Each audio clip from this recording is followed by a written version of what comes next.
So as you all know that I had this all set up here already, but I wasn't able to lift the lid because this sat too high. So if you look here now, I've actually cut the bed and lowered it a couple of inches, probably 2.5 inches, I think it was, maybe almost 3 inches, probably closer to 3 inches.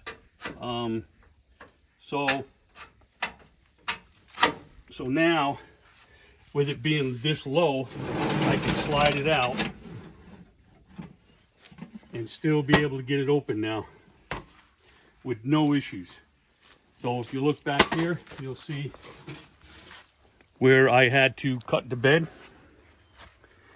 and actually drop it down. So I just dropped everything down, like I said, probably 3 inches. And then just what a piece I cut on top, I went ahead and welded to the bottom. And if you see, I did have to cut a few spots because there's actually a joist right here that was here that I had to cut and re-weld here. But it did, it works out really good. Now I got all the room I need to grill without fighting the lid. I love it. Great job.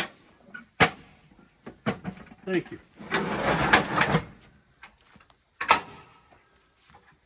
All locked in place. Nice. Fancy lock you got there. Yeah.